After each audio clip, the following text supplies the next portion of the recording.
Exactly. Bro, all the times when them kids be cutting up at practice, you really be wanting to be like, oh, I want to just kick you right now. Facts. But you can't kick them. Right. And so you got a dodgeball, kickball game. Guess what you can do with that ball? You can just... Yeah. Can I ask y'all a question? Yes, sir. So I went to King Elementary School, and there was this my PE teacher was there. I forgot his name. I think it's like Mr. Johnson. So he used to have shorts. He used to have like a tight shirt, and then every time he went, that short shorts? yeah, in the 90s. That's weird. And it was weird. He was a weird black dude. He was weird. It was fun. And then every time, like, anytime like the kids got too loud, he was like, juice, and it's like everybody got to sit down and calm down. Be quiet. Yeah, he said juice. He said juice. He had a little Jericho too. Every time he said juice, like some of the Jericho juice would just come out. Was this in LA or in Portland? This is in Portland, bro. That beach elementary? No, this is Vernon. Is it Vernon? Yeah. Oh, snap. Yeah, that's weird. So I went to beach. Okay, hold on, wait. Before we do this, you know what we gotta do? We gotta start the podcast. We ain't started the podcast yet. Y'all ready to start the podcast? This is my first time in the podcast. Let's start the podcast. Okay, hold on. Hey, how y'all doing today? How y'all doing? My name is G Wade. I am 1/4 of the 4 black dads. To my right, only because I don't like introducing people. I let them say their own thing. Hey, who are you? I'm Ikes, and I gotta go. I gotta go to work. We were supposed to start at 10. It's 12:05. Don't worry about it. I gotta go to work. I'm here because I love y'all. Jesse, I know we met, like, I know we hung out a long time. We went to the beach together to Spirit Mountain. Right. Yep. Spirit Mountain. I remember that. I remember that night. That was I a remember weird that night. night. Bro, That was a weird just to night. wake up to get kicked out because they find out my name. That was the longest Oh trip my ever. God. I hated that night. My guy Eric Island ain't here today. He can't make it today. So we running this podcast today. It's gonna be interesting because it's 4 black dads, but it's gonna be me and our 4th black dad for this weekend is, who are you? My name is Josie Chimuku. If you don't know me, get to Google me. Get to Google me. Yes. Owner of North Stars Basketball and owner of Chimuku Cuisines. I care about the community. I care about the kids. Anything less, uncivilized. Yes. You do a lot for the community too. Appreciate it, bro. You do. We're gonna talk about that. Yes, do. We're gonna talk about it because you do a lot for people, and I don't know. I always love people who do a lot for people and don't expect something in return. Yeah, You know you what I can't. mean? Cause then why do it if you expect something in Facts. return? Why do it? Because you may get nothing in return for what you do, and then that's just your reward is you doing it for somebody else. Right. You're going to do a 9-to-5 job, right? To get 401 pension. I'm going to work for these kids to make sure they graduate high school and college. Yeah. That's a better pension than anything. I go to the grave broke, make sure I left my kids rich. Makes sense. By morals. You know what I'm saying? That's facts. Right. Oh, that should be. Like, that's honestly. different. Like, I don't know. One question. What do you do that you don't have to do, but you do it anyway because you know it's going to benefit somebody other than you? And not with your kids, but just the world. It's going to benefit the world, so you just do it anyway. One thing that you just do. That's a good question. You got to go first. You got to leave. Yeah. Me is just like, I think just like going out of my way to talk to somebody. If you see somebody like sad, right? And you have the option to either disregard their feelings and see them and be like, oh, that's not my problem. That's not my problem. Or you got the option to say, what's going on? What's wrong? Most of the time they won't share, which is not your concern. Right. But sometimes they'll be like, oh, thank you for telling me. And then they'll go on the whole story. And then it makes you feel like, okay, we as human beings, we kind of, I was talking about this with somebody, like the person in front of you is more important than majority more important than the people that's on your phone. Facts. Yeah. And we kind of put that barrier up when we get on our phones and we in front of somebody else. Okay, so you're showing me that this person is not as important as me. When I took my time, I took my time and I'm here, right here, in front of you. Yeah, to be in front of you. Right. And time is valuable, but it's like as human beings, I feel like we need, even I'm telling this myself, I feel like we need to do that more, so people don't feel just so isolated and so people don't feel so alone. Just showing up. Yeah. Just showing up. I think a lot of people want to be isolated and alone though. Nowadays, people don't want to leave their house, bro. You don't want to leave your house. There are people who literally live in their house. Hermits. Oh, they said the herpes. I was like, yeah, it is out there. Herpes is out there too. So that's probably where they stay at home. People don't want to leave because they got herpes. They don't want to spread the shit. They got the wrong one today, bro.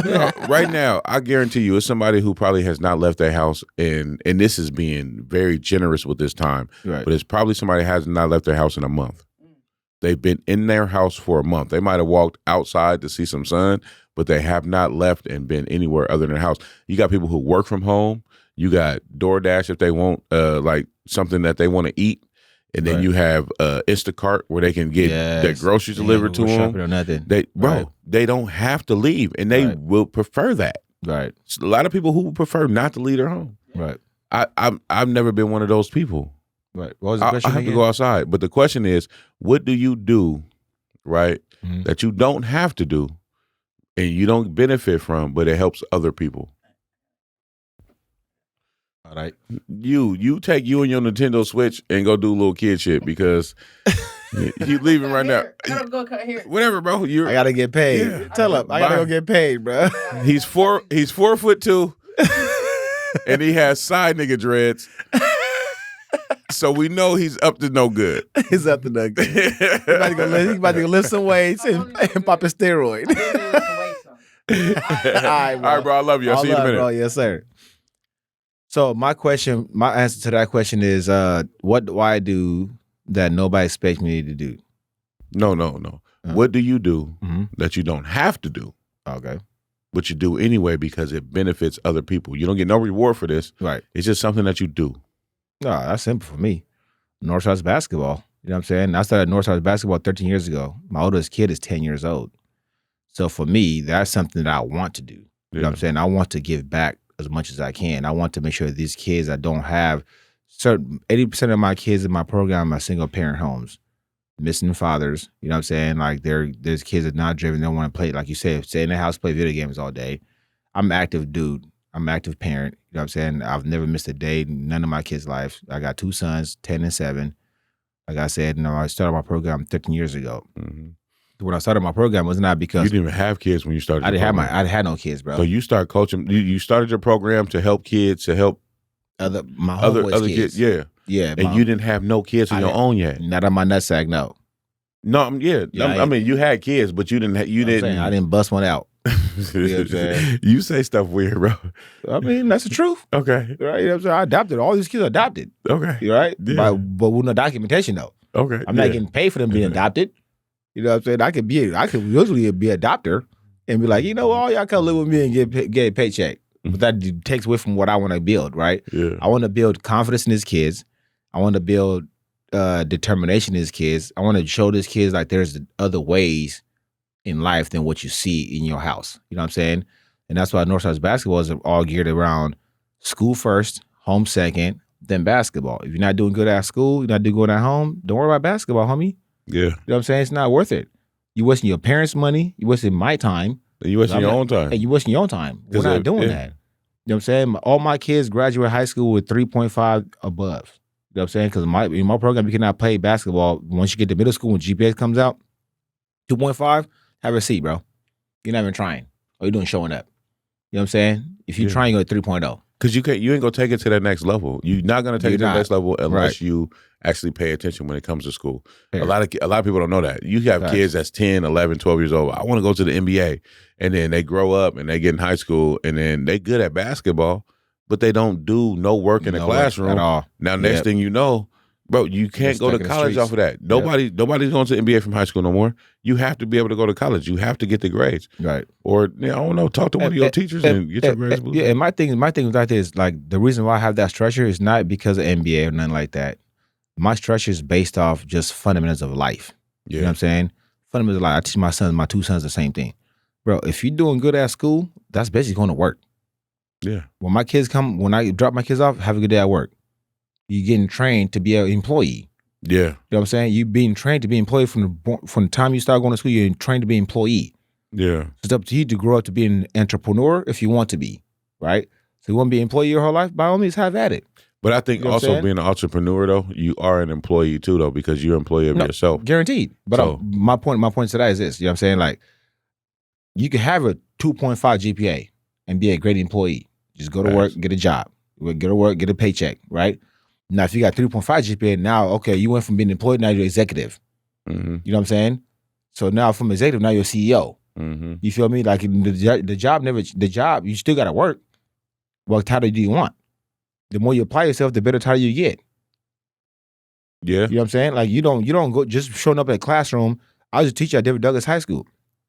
Just showing up in a classroom doesn't mean you get an A. You get an A from the beginning of school. No, not just showing up. No, when school starts, at the beginning of the school year, everybody gets an A. Everybody starts with an A. Everybody starts with an A. I don't like that Nope. that way of thinking. You know why? Because what? You have to apply yourself to keep that A. That makes sense. That's my mindset, right? I mean, I understand that way of thinking, but I don't like that. I like when you come in, everybody's just on one equal playing field. It ain't no grades, no, ain't no A's, no B's, no nothing. We just in here together. And then as work comes out, as things need to be done, who's going to step up and do it? Because this is life for me, right? Facts. When I look at it this way, is I people who walk into a room and say, how can I make this better? Right. So if you walk into a room and it's not just a job, but if you walk into a room and it's whatever it is, like you say you cooking that day, you okay. Yep. So you told people what you do. You got a whole restaurant. Yes, sir. If I come to your restaurant, right, and I'm just hanging out with you and it's after hours, the restaurant closed up, all the other stuff, and I just come in because I want to tap in with you, and we having a conversation, and you are either cleaning up for the night or prep or whatever. When I walk in that room while I'm talking to you and you're working, I'm going to walk in that room and say, hey, bro, what can I do to help? Facts. You know what I mean? Yep.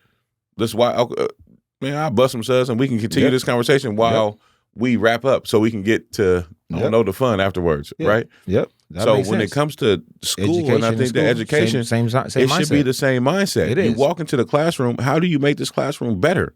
Are you making it better or are you making it worse? And to back up your point, that's why I say all my kids start with an A in my classroom, right? Because I see everybody the same.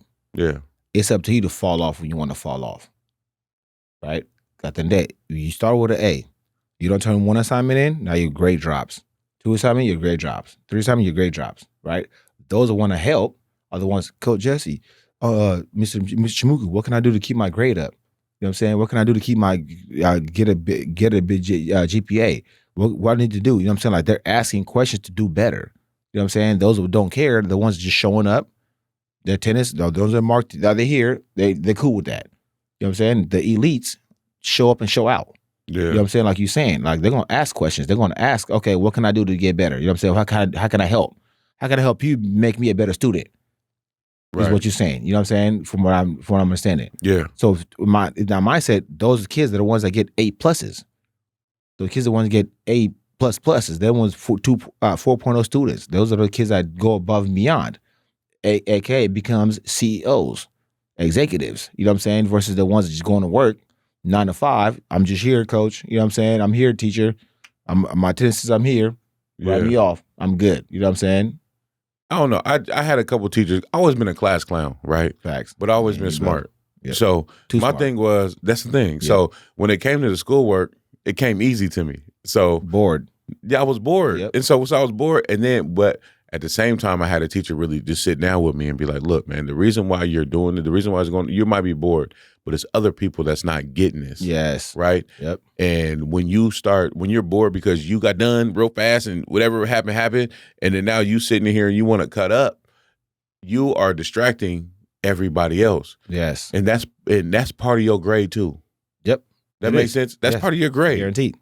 Part of your grade, because even though you did the work, you smart. Yep, you got to work. You got an A. You Good got job. On this test. But what about everybody? You got 100%. What about but it don't matter, right? Because guess what you did after you got your 100%? You sat in the class and distracted everybody else who was. And so, you know what that changed my mindset too, though. And that's why I say school first, home second, basketball third, right? Because it's all about teamwork. If I'm in the class in my country, it's us against the teacher.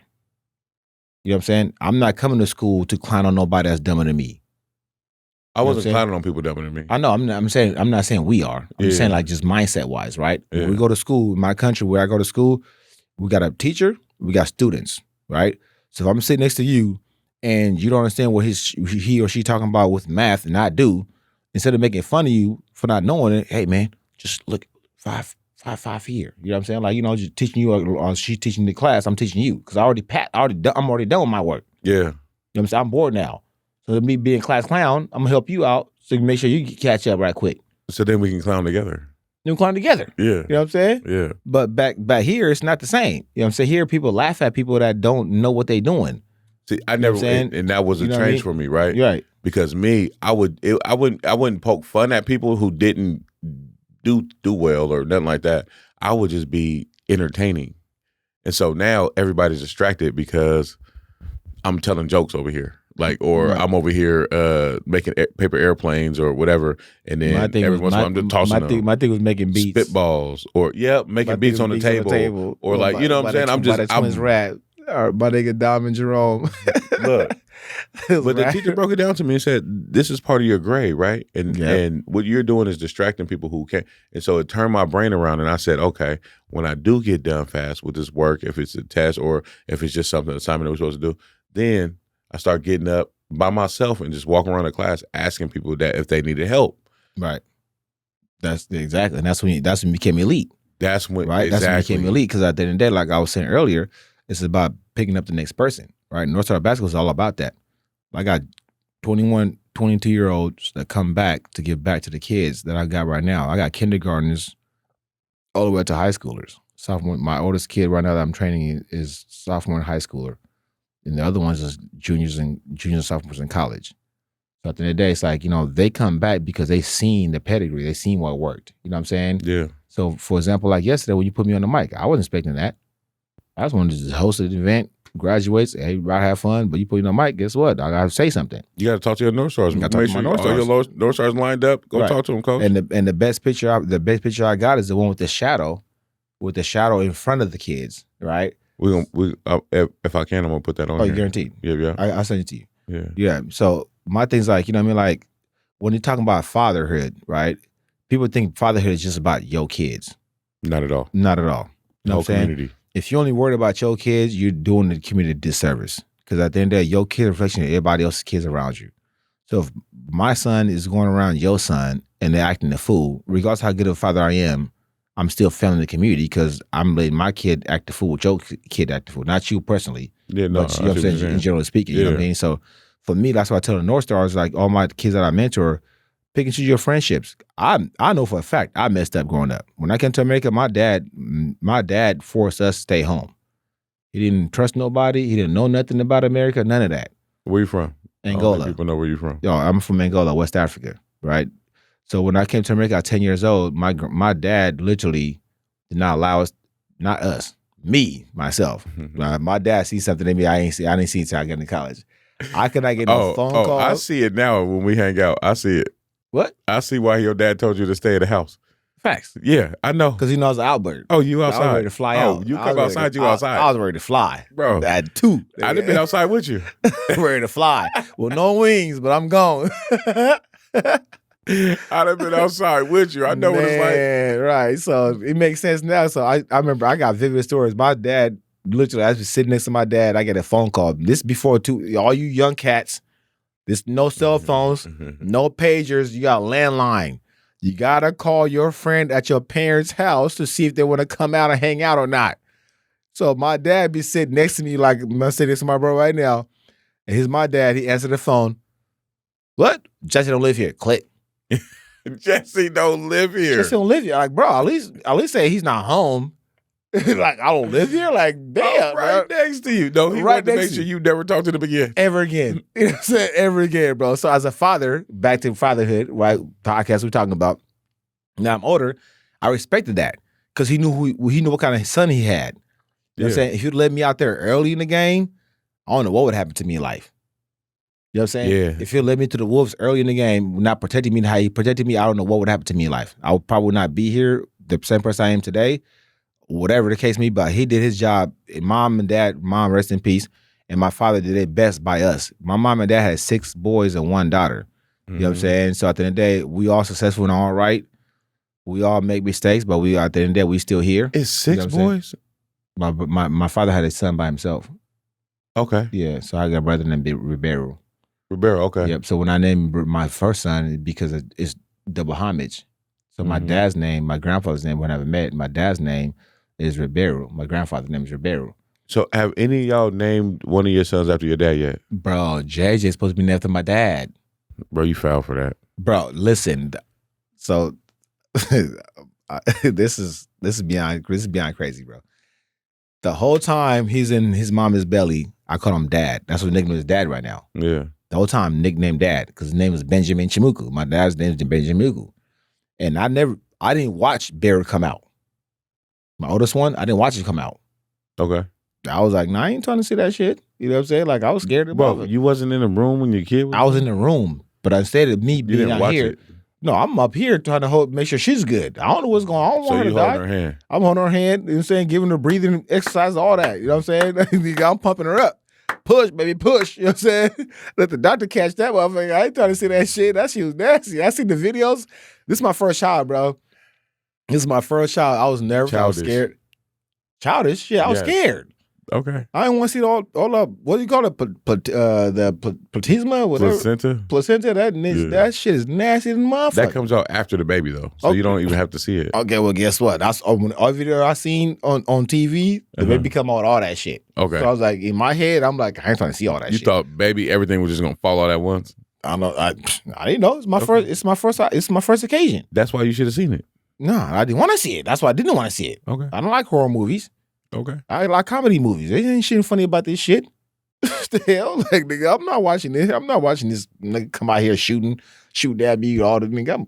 But still, nobody is named after your dad. Not yet. Still no. No, so my cousins did, but not not from my dad's not saying no. Okay. So you gonna have more kids? I want to have more kids, but I gotta sign a contract for my next kids though.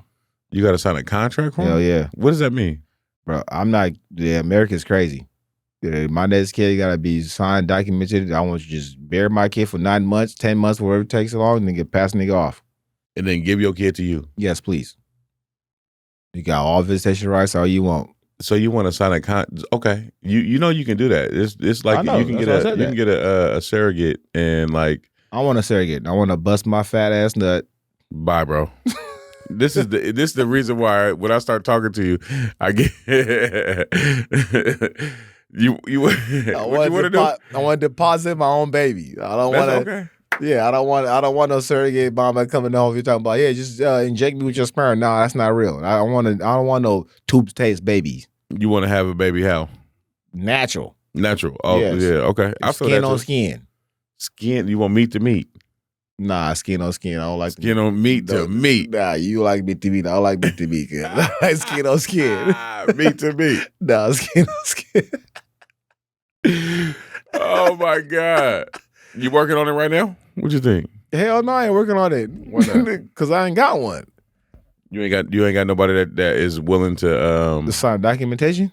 Yeah, you gonna do a contract like a lawyer? You gonna? I haven't got no one that's potentially to have my kid, bro. I ain't gonna lie to you. Not right now? Not right now, to keep it 100%. I got 6 kids, bro. I want hella more though. I want like 5 more. But my whole life, me and Tavares, cause like this is crazy. Back to fatherhood. Me and Tavares was kids, my best friend. If I don't know him, if you know me, you should know him. If you don't, you don't know me then. Anyways, we had as kids, we grew up. A lot of people watching this don't know you. This is their chance to get to know you. That's fine.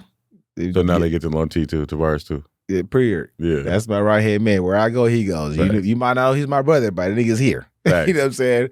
So we had, as kids, our whole goal was to have kids in every race, right? Travel the world and just drop off babies. Have Johnson Shimuk. That's a douchebag goal.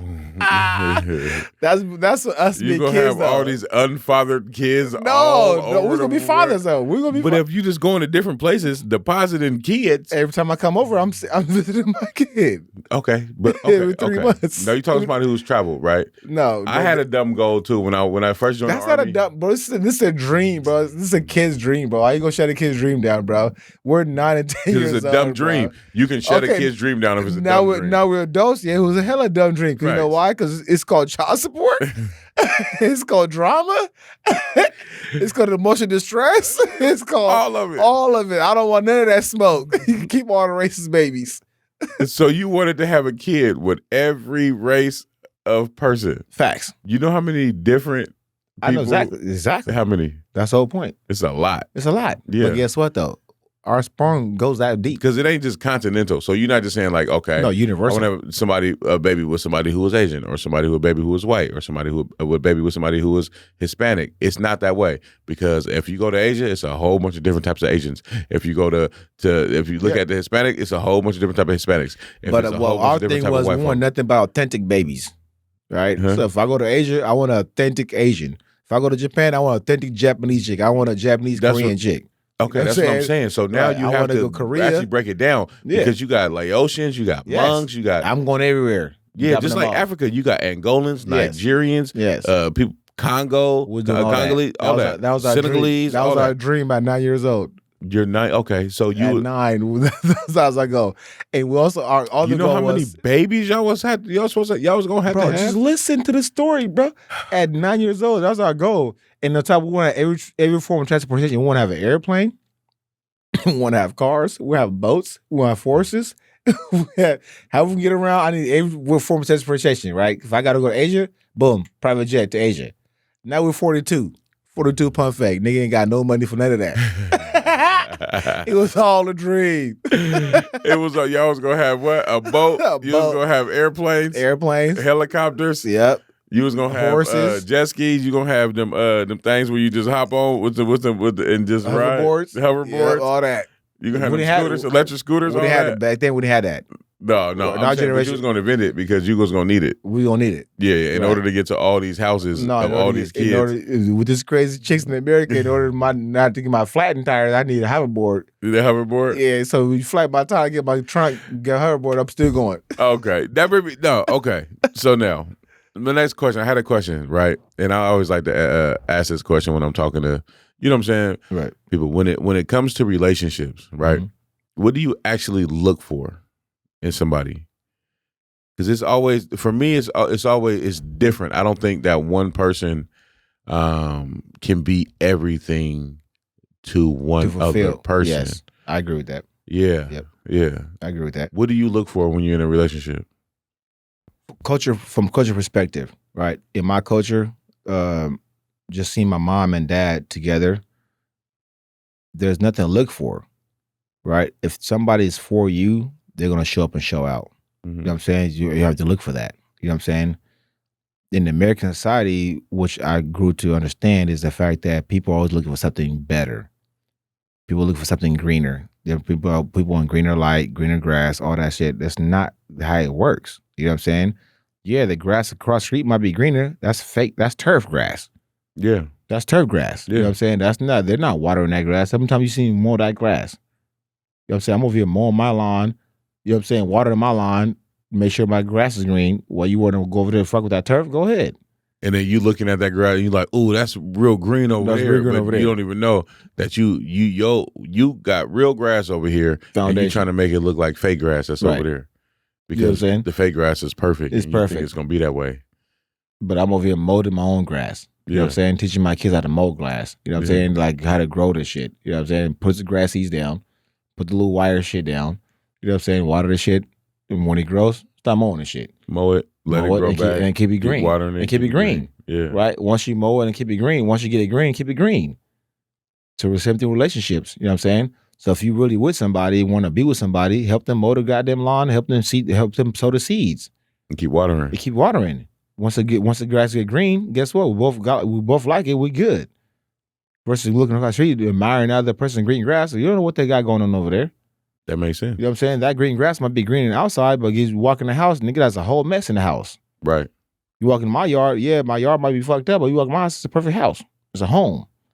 You know what I'm saying? It's welcome. Everybody welcome in my home. My yard might be welcome in because I got empty grass spots. You know what I'm saying? Brown spots. But for the most part, when you walk in my home, it's a nest for everybody to come in and everybody's invited. Everybody's having a good time. There's nobody feeling like they're fake. Nobody got to walk on eggshells. None of that. Yeah. So when I'm looking for a relationship, I'm looking for the same thing in relationships. You know what I'm saying? I'm looking for somebody that is going to have my same interests that I have in them. I'm not looking for no greener grass. I'm looking to build this grass. I'm looking to water this grass. I'm looking to mow this line. I'm looking to, if I gotta plow this shit to regrass this shit, let's do it. Yeah, if you know got what to I'm get one saying? of them things and really go in. Yeah, the little trolley things with the little wheels. Like they ain't got that shit no more. They got machine shop. But that back in the days, they had a little thing that we used to roll down on the grass. You know what I'm saying? Like a lot before a lawnmower, push lawnmower. Yeah, kind of like that, but except it digs in the dirt. Yeah. Right, I forgot. I don't know I forgot what it was called, but I know what you're talking about. Right, then you put the seeds in after that. You know what I'm saying? Yeah, and then you water that and let it just chews up the dirt. Chews up exactly. Yeah, chews up the dirt exactly. And you seed it, and after that you water it and let the kids. Nobody go that way. You know what I'm saying? Put a little gate up, whatever you want to do. 2 weeks, 3 weeks, the grass start growing, start green. So you look at relationships as grass. I look at relationship by growth. Growth. Right. That makes sense. You got to put in something to get out. That makes sense. You know what I'm saying? Because at the end of the day, it's like I got 2 businesses right now. If I met a chick right now, if I was to meet a chick today and she want to be my lifestyle, she got to match my work ethic. You know what I'm saying? She got to match what I got going on already. I'm not meeting nobody that want to come in and just sit back and relax and watch me work. I'm looking for somebody that want to come in and sit back and just earn from what I already got built. You want somebody to build with you. I want somebody to build with me. That's what relationship's about. I think every relationship is that way, though. I don't think nobody goes into any relationship, no matter what it is, romantic or if it's a friendship or whatever, and don't expect to build with each other. Relationships is just for fun. Like you just hang out with people and but that's like being a comedian. But that's our thoughts, though, right? Yeah. But everybody's reality is different. You know what I'm saying? Yeah. Like your reality from your relationship's perspective is different from my reality. But at the end of the day, it's like it's about building. Like you said, it's about building. But at the same time, like, what's the foundation at? Right? When you mow that, when you dig that dirt up, that's foundation. But see, this is I mean, as a foundation, I have to be my own foundation at the end of the day. Facts. Because nobody is going to be around me 100%. Nobody's going to be able to know my thoughts or know what I'm doing or how I rock or whatever it is. You're not going to know the ins and outs of that. You're going to be able to pick up on it as life goes. And you get to know me more, you're going to be able to, somebody maybe complete my sentences or whatever it is. Mm-hmm. But you're never going to fully be able to know me because if you do, it'll take me as long as I had to do to live this life to explain to you who I am because it takes that long for me to explain to you because I have to, if you really want to know me, you have to go through these details of everything that made me what I am today. Right? Or how I think, how I process things. Right. You know what I mean? Everything. And so I don't know. Maybe I just don't believe in the concept of a soulmate, right? I don't think that exists. I can disagree and agree to that, right? Because I'm not going to drop no names, right? But I have stories of people that actually are soulmates, that I believe are soulmates. This couple has been through it since day one. I've known this couple since before they even got together, right? Mm-hmm. They've been through the trenches. You know what I'm saying? They've been through everything, but they're high school sweethearts. And to this day, they sit together. You know what I'm saying? Another couple that were just friends growing up, you know what I'm saying? And later on in life became one, and now they're flourishing, got 2 businesses go together. You know what I'm saying? Like soulmate, to me, a soulmate is somebody that you find when your soul and their soul matches. That's what a soulmate is. Right? People think a soulmate is infatuation. It's not infatuation. It's about mental connection, right? No matter how old we are, where we at mentally. If your soul matches my soul, that makes you my soulmate. You know what I'm saying? I mean, I believe in the concept. Okay, so I don't believe in the concept of soulmate as in a romantic way, right? Mm-hmm. I believe in the concept of soulmates as you're gonna meet a lot of people in your life, Facts. Right? And some people are forever people. Facts. Like they are going to be forever in your life. It ain't nothing you can do about it. I don't care how much y'all talk to each other, cuss each other out. If y'all get mad at each other, if y'all, you know what I'm saying, do happy times, bad times, all of it. You don't talk for 4 years. When you talk, the next time you talk, it's like nothing ever happened. They still going to be there. Facts. Y'all can go however long without talking. 4 years without talking. Right. Next thing you know, you see him or you meet, and then boom, you back home. Yep. It's just like you never, and nobody's holding anything. You both understand each other in a way. Well, like you was just probably busy. I was just probably busy. Life happened the way it happened. How you doing? Where we go from here? We grew up. And then you go continue to rock from wherever you at. I believe in that concept, but I don't believe that it's one person on earth that can fulfill everything that somebody else needs. No, but yet anybody. And to that, I can agree to that. To back your statement up, I'm saying what I was saying with that is that they like the first soulmate that I quoted out, right? They've been through trenches in and out, right? But at the same time, but they've been through other soulmates, if that makes sense, that they thought were soulmates, for them to come back to soulmates. Yeah, they're gonna rock forever. They're forever people. For people, right? That's what soulmate is, for people, like you said. So to back up what you're saying, like for example, I got homeboys that live in Texas, Houston, and New York. I don't talk to in Arizona. I don't talk to my boy IU met. Yeah, I don't talk to IU every day. You know what I'm saying? Yeah. But guess what? If I call me, I'm in AZ. I'm pulling up. Where you at? I'm picking you up, bro. What we doing? You know what I'm saying? Like, that's my bro. You know what I'm saying? Cause we rock. Our souls rock. You know what I'm saying? Like we rock when we're on the same wavelength. Even for you, for example, you know what I'm saying? Like you, my bro. Me, you grew up together. I watched you grow up. You my little bro to me. You know what I'm saying? So at the day, nigga, when I came up from college, you was doing your thing, I was doing my thing. Guess what happens?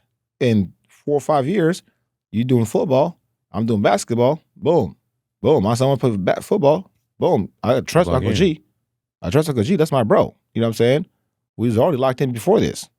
So now it's easier for me to let my son go. You know what I'm saying? Because I could trust your soul. You know what I'm saying? If I didn't trust your soul, my son would not be on your team at all. That makes sense. You know what I'm saying? That's what I'm saying. Even like to back up what you're saying about soulmates, different soulmates. It's not got to be intimacy. Yeah. It's life. It's life. You know what I'm saying? Like, that's what people are saying. People think soulmate mean I got to be with you for the rest of my life. No, I ain't got to be with you for the rest of my life.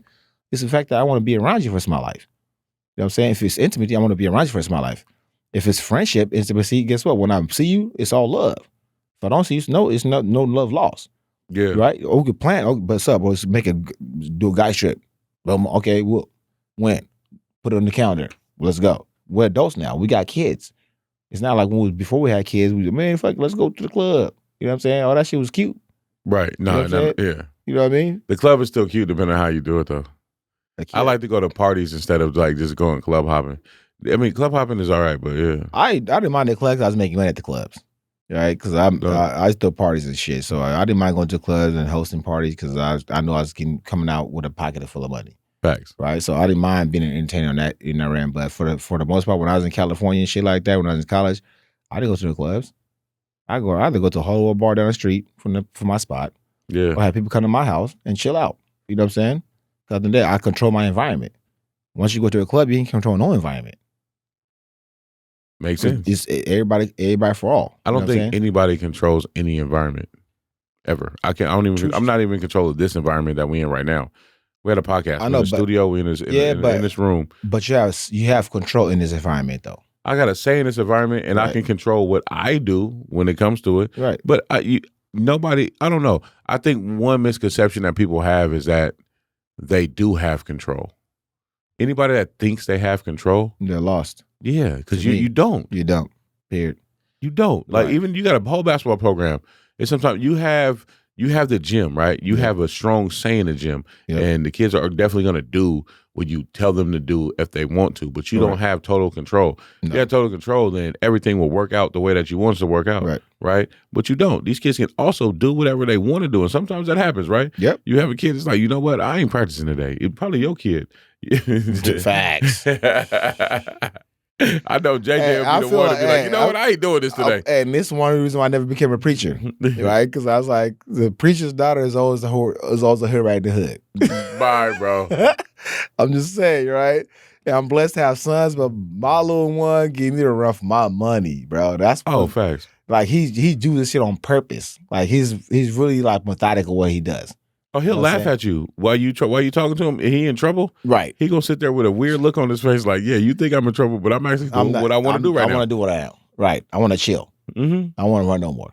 Right. And I've been telling the coach, I said, bro, you giving what he wants, bro. Nah, get your punk ass back up. And then get on that line, bro. You're not getting that. You know what I'm saying? You're not finna just sit here and just do nothing for 2 hours, bro. But that goes to tell you by, like you said, control. You know what I'm saying? Like, only control is really yourself. You know what I'm saying? Like, at the end of the day, relationship-wise or not relationship-wise, in life-wise, only control yourself. Even when I do parties, right? I had a security. I had security. I had bar managers. I had bartenders. I cannot control all that shit, right? My job is to make sure when I'm walking by, G, you good? You good? You want some water? You good? Everything good? You know what I'm saying? My job is to make sure as a host of the parties, make sure everybody's having a good time. Right. You know what I'm saying? My job makes sure everybody having a good time. Everybody having a good time, I'm good. You know what I'm saying? Once I see something out of pocket, okay, boom, as security, check out table 6. You know what I'm saying? Something going on over there. You know what I'm saying? So got 3 security, 1 checking ID, 1 roaming, and 1 at the back door. You know what I'm saying? Make sure nobody's coming in at the back door because people finagle the system all the day. People do it all the time. All the time. I was one of them guys. Yeah, I did that a couple times at a couple parties. Yeah, facts. I handshake $50, bro. Yeah. Me and my 30 niggas be coming in, bro. You know what I'm Right in saying? the back door. Right in the back door. Yeah. There's nothing wrong. Sometimes it don't even be that way. Sometimes you just like, hey man, what's up, you bro? got a party going on? Yep. I'm sliding through in the back door. Right. I'm here. Yeah. Let me in. You know what I'm saying? It's part of the game though. But I think we do it different. Now I do it differently now because I still walk into the back door of parties, but it's like a welcoming walk in the back door. When I walk in the back door, it's because, hey, if you walk in the front door, then everybody is gonna see what just happened when you walked in the front door. Like, right. And then we got this line of people, and then you just walk right past everybody. And it's gonna be antagonizing. It's gonna be antagonizing. We don't want to make people feel like that, like we showing favoritism and that kind of thing. So, hey, bro, just at the back door, just come in that way. And what I did when I took my party, I had 2 lines: general admission, VIP. That makes sense. VIP's prepaid. Yeah, that's for like big parties. But I'm talking about when if I want to go to the club on like the weekend, if I want to go to one of the, you know what I'm saying? I'm saying when I do parties. When I go out to a party, I'm not doing that. I'm calling the head. I'm calling the owners. I'm calling somebody ahead. Like, yo, me, so and so is coming through, or me plus so and so coming through. Let the security know we're coming through the back door. Did you learn anything from your party days? What would you right now? Mm-hmm. What is one lesson that you learned from like your real serious party day that you like? You know what? That's a lesson I don't think I needed. I could have went my whole life without needing that lesson. You know what I mean? Not charging enough. Not charging enough? Yep. All my parties are $10 to get in. You know what I'm saying? Nah, but my ambiance was more than $10. Yeah, facts. You know I created an ambiance because I came from LA when I started throwing parties, right? My big sis, Monique, my little sis, Monique Sorrell, my best friend, she was in the party. My boy Kenny Crush, you know what I'm saying? Like, that was my party people before I went to college. When I came back from college, I hopped in with them. And their parties was popping, right? Popping. But certain people couldn't get in because it was too popping. You know what I'm saying? Like, which is not a knock on them. They to this day, they throw a party, I'm going. Yeah. You know what I'm saying? I know it's gonna be popping. They got more connection than I do, right? Yeah. So I created a venue, a lane to where the regular folks that can't afford $25 to go out in stilettos and buy a new outfit every time they want to go out. You know what I'm saying? So now $10 to get in. Ladies free before 11 o'clock. You know what I'm saying? By midnight, it's yanking. But I done lost money because ladies got it free before 11 o'clock. I only charge $10 for the whole night. So looking back now, that's why we're on here because I'm putting up $2,500 at a party. That's why I like comedy shows. Facts. You know what I'm saying? It's a hit or miss though. You know what I'm saying? Like when you entertainment, it's a hit or miss, bro. Yeah. That's why I like to do pre-sale tickets. That's why I started doing pre-sale tickets because the pre-sale tickets I'll get this guarantees I got some money back. If you don't pay me out, if you don't show up, guess what? I still got my money. No, yeah, that makes sense. You know what I'm saying? Versus banking on somebody showing up at the door. It's something Monique told me all the time too. I was like, you need to upgrade your charges. But Mo, I can't do it because these niggas out here, people out here broke. If I charge you $25 to get into the club, you're gonna spend $10 at the bar. Fact. There's a lot of people that's like that. You know what I'm saying? But then a lot of people who throw parties say they don't want them in their room. But you somebody who wants everybody. I want everybody in the room. Yeah. I want Michael Jordan in his room and Josh Smook in his room. But Michael Jordan ain't going to a party that's $10 to get in. He's not. He got a whole VIP. He got a whole VIP booth. He don't know how much it costs. Right. You know what I'm saying? I got you a whole VIP booth, bro. Private venue, private. But you still want to fill the party up too, though, and you want everybody to be part of it. So, you ever watch the show Leverage? No. So Audris, right? Look him up, Audris. He's Leverage. The show Leverage is filmed here, right? Okay. And I met him. He came to one of my parties, and one of his peoples was like, "Hey, man, this is so and so from Leverage. He don't want to just walk in. You want to say you want to have a private booth and private security and shit, right? Okay, set it up. So my security guard, I said, man, hit somebody up. I need one more security guard, right? My little bar girls do VIP drinks and shit. I went the whole back room, emptied out. Everybody come to the front. They got a private party back there. Ever since then, every time he come to Portland, hit me up. Did they keep up with the entourage and like have own private party in the back? Yeah. Oh, that makes sense. You know what I'm saying? Because and guess what? They're pretty penny. So having stars like that just show up and feel safe.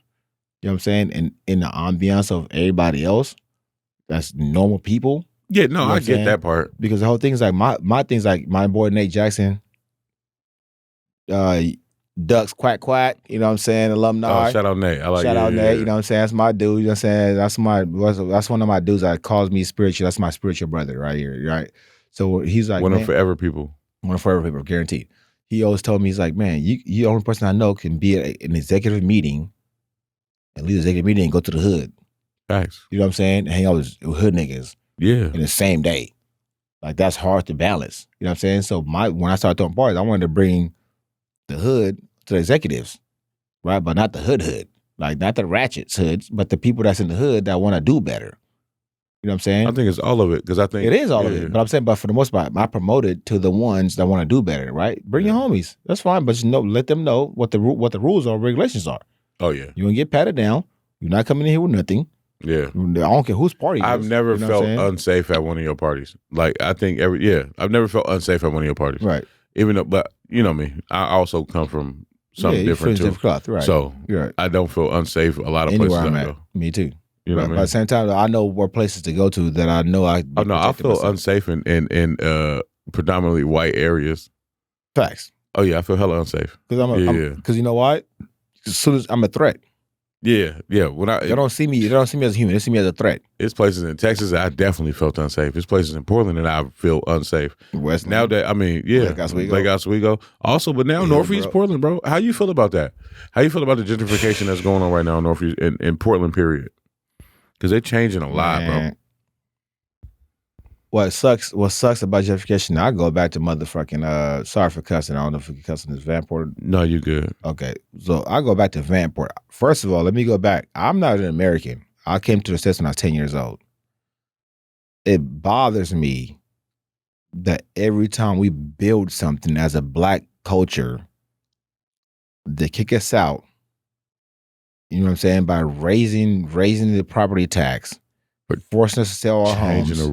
Changing the rules. You know what I'm saying? That's how they do it. They change the rules. Yeah. You know what I'm saying? So I've been living for 15 years now on my grandma's property that she bought. Mm-hmm. All of a sudden now, you got all your redlining.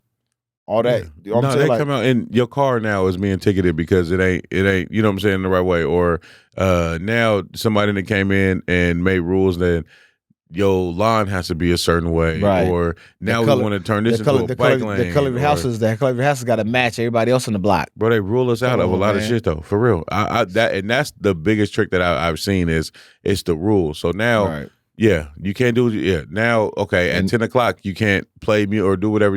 You can't play live music. Over here chilling. It was just parties until 2 o'clock in the morning. Man, I remember having a good time. Bro, we grew up. All of us was all in this neighborhood and nobody cared about it. Right. Now you come over here and tell me, now I got to stop doing what I'm doing at 10 o'clock. Man, get out of here. Who are you? Yeah, who are you to tell me that? Right. Oh, you don't want to listen to me? Guess what? All you guys got to go. You don't want to listen to me? Then guess what I'm going to do? All the police is going to come over here, right. And then they're going to start harassing you every day. Yeah, and everybody got to go because you don't want to do things the way I want to do it. And that's weird to me. Yeah, it's if you live in a community, I think it's a lot of adjustment that has to happen. But if you're walking into a situation and it's already one way, I think you adjust to the world around you. Yep. And you can talk to people and ask people to you know what I mean, to help. But if they don't want to, they don't have to. If I go to a party, right, and it's a whole different culture, a whole different people, and I walk into this party, I'm not gonna be like, hey man, change the music in this party. Hey, what y'all eating over there? No, you need to eat something different. Right. I'm not coming in changing nothing. Wings, tofu. Right. You can't tell me that at my house. Bro, I'm gonna come in and be like, okay, I'm part of this culture now. I wanna tap in and I wanna be. I'm gonna try the tofu. What that tastes like? You got chicken flavored tofu? Something, you know what I'm saying? Like, you know what I mean? Like, what? That's not the same. It's not the same, bro. And at the end of the day, like, I don't like putting the white and black card, but if you look at the history of life,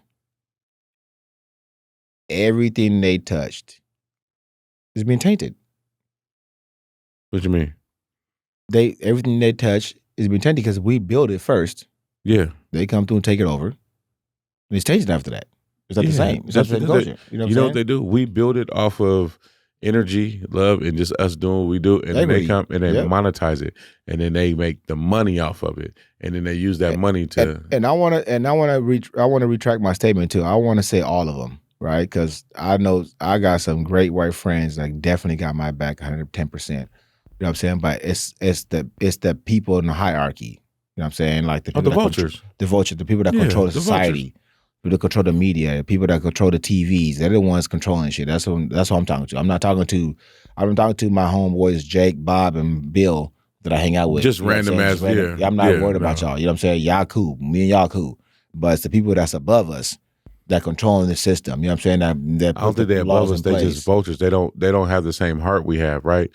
I think one thing that a lot of people are, when I say vultures, I mean the people that come in and they want to take something and turn it into what they want it to be, right? And then whoever doesn't fit into the mold that they have set, that they don't care about what happens to them. They don't care if they die. They don't care if they push them out. They don't care if they end up homeless. They don't care about none. It don't matter. I never walk into a situation. I'm taking over. That's it. Right. I throw parties myself, comedy shows, all that. Everybody is welcome. Just because only time I would ever kick anybody out of a show is if they're in the audience and they think they can overpower the person on stage. Facts. Right? Guaranteed. It's all good. If you heckle and you do your thing, most of the time the comedian is going to be able to put you in your place. Guaranteed. Your comedian can't put somebody in their place real quick because they're heckling. But if you just doing it anyway and you just belligerent and you don't care that the comedian is making you feel stupid for talking during a comedy set and you just keep talking, then I'm gonna have somebody escort you out, or I'm gonna do it myself. Same thing I said about the party, right? Other than that, everybody should be. I don't mind you turning up. I don't mind you turning up in my party. Please come through and turn up. Buy the bar out. But once you can't control yourself, guess what? I have somebody control you. Yeah. Because if I do it, it's gonna be worse. That's why I got people in place that I pay for to do their job. Because my job is to make sure everybody's happy. I don't want to kick you out of my party. You know what I'm saying? Hey, bro. But you don't think that's the same kind of thing that when somebody move into a neighborhood, they be like, "Hey, this is my party now," and then that's what I'm saying. Because you're not doing things my way, you have to leave. That's not just going to do, right? As a person of building, right? If I'm building something, I got something built, or if I come to your something like you said, comedy show, right? And I'm belligerent, right? I'm not finna come to her, hey, this comedy show sucks. I could do a better comedy show than this. Everybody got to go. I got my own show popping up right now. Right? I'm going to buy this whole comedy show out. I'm going to sell my own comedy show right here, right now. Right. That's exactly what they do. You know what I'm saying? Because we ain't got the capital for that. You know what I'm saying? That's what we got to come in, tap into 2023, bro. I told myself, my mom is dead. 2023, I told myself, I'm exhausting all my resources. I'm going to use my name and my platform to build for my kids' foundation. Mm-hmm. You know what I'm saying? Because I'm 42, my oldest kid is 10 years old. I'm not going to be around that much longer, given the history of black males' lives, right? Nah, I wouldn't say that, bro. That's a statistic that they I'm tell just saying, us. That's fine, but I'm saying realistically, my nigga, my mom passed away. My mom passed when I was 41. Yeah, and she had me at 28. Okay, right. So now, if I have my kid at 32, so by the time he's 41, 40, I'm way out. I ain't gonna be seeing my kid live his best life. You know what I'm saying? Like, so at the end of the day, it's like I gotta make sure that I'm here to make sure that my kids understand the ethics of life, like you said, about the equity and about gentrification. Right? They don't know nothing about that because they too young. Right? But I'm telling them, say, why, Dad, how come everybody's moving out this way? You know what I'm saying? Because when it was born, we lived in the north when it was born. Yeah. You know what I'm saying? In New Columbia Villa, right outside the New Columbia Villa. You know Shout out to the north. Shout out to the north, where it really is at. You know what I'm saying? But that's where I grew up at and stuff. You know what I'm saying? When I moved to South, he's like, why are we moving out here? I say, it's cheaper to live out here. You know what I'm saying? Because they force us to move out here. Oh, yeah, they price us out. You know they selling the villa now? Yes, bro. I heard. They had a contract with the contract. Okay, when the villa was born, they had a contract with the city. And it was supposed to be low-income housing for so long. So as soon as that contract was up, they still got the low-income housing that's over there because they had to do another one. But the developers, now they got ownership of that property. And now they're selling houses that used to be the villa, bro. It used to be the villa. It used to be low income housing projects. Low income housing project. And now they took this land and they put houses on it and they selling it. And they're selling it. So guess what? This been going on. And not for cheap either. Not for cheap. So this been going, as soon as they built the new Columbia Villa, they were selling houses. Yeah. Right? And I know that because my father and my mother was supposed to be part of the Home Forward program. So you pay rent and some of your rent goes to buying a home. Mm-hmm. But my dad vetoed it because my dad, like, I either put my money back where I came from. Mm-hmm. You know what I'm saying? Like, I don't want to buy a house here. You don't want a home here. I want a home here. Yeah. It's not my home in his eyes, right? I'm going to give it back to my people. I give it back to my people back home, right? But for us, that came here, first generation kids, like first generation immigrants that have American students, American children, you know what I'm saying? We can't think the same way he thinks. Mm-mm. You know what I'm saying? So we have to put it in the pot and buy the house here to make sure that my kids got something here and back there. You know what I'm saying? So his whole mindset is back there. Unless you're going to go back home and you're going to live back in Angola. Like if your plan is to move back to Angola, then you shouldn't worry about building fortress here. Why would you build a house here? Why would you build a community here? Because my sons are from here. I want them to have both worlds. You want them to be able to go wherever they want to go. I want them because your mom and your mom's bloodline from here. Yeah. So as a father, as a male, it's my job to make sure that your mother has something for you to live off when she passes away. Whether it's her money or my money, it doesn't matter, right? That's her mother, that's your bloodline. You're American because of your mom's right, not because of my right. So my right, my culture beliefs is we have a kid by somebody, you have to take on that ownership, right? Whether she could do it or not, I'm going to make sure that they're established here. You know what I mean? So, and on top of that, I'll make sure they're established back home because that's where I'm from. That makes sense. You know what I'm saying? So now they got dual citizenship and dual homeship. So when you go back home and travel, guess what? Your cousins, everybody waiting for you to come home, cheering you on, kill a cattle, kill a pig, right. Eat up. You know what I'm saying? Come back to America and go back to eating McDonald's. All right, bro, we do got to wrap up in a minute here, man. We got to get out of here. But one thing I do like to ask, though, is what's the funnest thing you did this week? Before I answer that question, I just want to say thank you for allowing me to come on your platform as a father. You know what I'm saying? Especially as a father and as a brother second, but a father first. Because like I said, I look up to you as a father because your kids are older than my kids. You know what I'm saying? Just seeing how you move with your kids and all the things that you put on your plate motivates me to do more for my 2 kids. You know what I'm saying? Like you said, you got 6 kids, and they're older than my kids.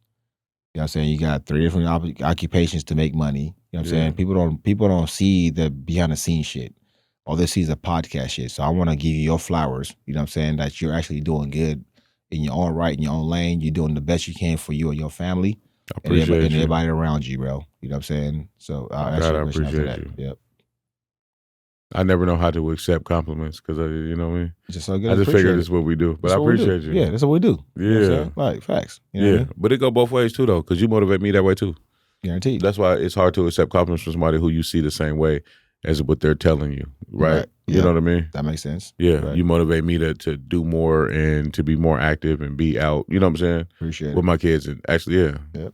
When y'all was just running at the park, bro. I ain't ran at the park with my kids in I don't know how long. That Randy Moss catch was real. We still lost the kickball game because of you. It don't matter. I got highlight. Bro, funniest thing you did this week. What's the funniest thing you did this week? Catch that ball. Catch that ball? Yeah, that. Hey, it was kicked over your head. That shit was kicked over my head. I was like, God damn it, I cannot pass this up. I got to go back to 19 years old. I'm sprinting. The ball's over my head. I'm sprinting. I might not get this motherfucker. so I had to jump. I was like, I'm going to get this thing out of the top. I jumped and caught that nigga in the air. It's like, if he come down on me, I ain't going to get it. Oh, I felt so good about that. That was my funniest moment the whole weekend. Facts. Okay. That's my highlight. You know the funniest thing I did this week? What? I hosted a pussy eating party and a dick sucking competition in Atlanta. This is why I don't fuck with this nigga. No, we talk about. I'm just telling you, this is part of my life, nigga. This is the comedian part of my life. When you actually host shit. So why couldn't he be part of the coach, one of the judges for the dick contest? You want to be part of one of the participants? I want to be the judge. You want to be the judge? That's what I'm saying. For the dick sucking contest. Yeah, Oh, you my was dad's you such a- wanted to provide your dick to be sucked to in be this facts, to be the contest. judge. Well, you had to So- come to Atlanta with me next year. I'm telling you, you Hey. got to come. Hey, no homo, only bitches. Oh goodness, bro. Atlanta got all of them, bro. Atlanta got transvestites. Atlanta all kinds is of shit. whatever Atlanta is, bro, and everybody I'm is saying. everybody, and you, Ain't everybody is gonna do whatever they decide to do with And their yeah, private I'm just parts. letting everybody know, nigga, not me. Okay, cool. Yeah, I that's don't it. think they need to know that. That's fine. I'm letting everybody know. That's I it. think they. I mean, I can. Bro, it's I think they 2023, just bro. assumed it. It's 2023, bro. I know. All right. Yeah. Make sure it's transparent. Be transparent. What was the joke again? Transparent. Nothing. No, I had it. Oh, you only make right turns? No, not that one. Oh. It was remember it was a little meme. Somebody transgender, and I'm transparent. I don't know. Hold on, I got it. It's a whole meme? It's a whole meme. Bye, bro. Let's get out of here. I don't want to see it. It's irritating. This have been 4 Black Dads. I know it's only one of the hosts of the Black Dads here right now. I'm 2-1. This is our 4th Black Dad for the week. My guy Jesse Chimuku. Shout out to Jesse Chimuku, though, for real. North Stars Appreciate Basketball, Chimuku Cuisines. You have to tap in. Please and thank you. Yeah, and if you got the youth that are interested in basketball, it's literally, I think, the best basketball program in Portland. We do more training. We do more training than games. More training than anything, and then also tapped in schoolwork, all that. It's a whole bunch. And sometimes he won't even have practice. Everybody will come with their homework, and they on the court doing homework, or they're sitting. And so a lot of times it's really building the next generation of young people. I mean, my son plays for the team. My niece plays for his team for his program. My other nephew plays for his program. I don't know, but I can't say nothing but, bro, thank you for what you do. Thank you for having me, bro. Yeah, appreciate you. Thanks for what you do. Yeah, you know shout out to Eric Allen, who ain't here right now. Shout out to Ikes, who had to go. Man, I came here to fuck with you, E, not Dre, bro. Facts. I know too. I'm mad at E. I'm about to call him as soon as we leave. Please, let's blow that nigga phone out till he answers. Right. He might be here. He might actually be outside. I don't know. He was planning on running in here at 12, but we gonna figure it out. All right. But hey, thank y'all for tuning in today. This been 4 Black Dads, and we out. North Stars for life. North Stars for life. North Stars for life.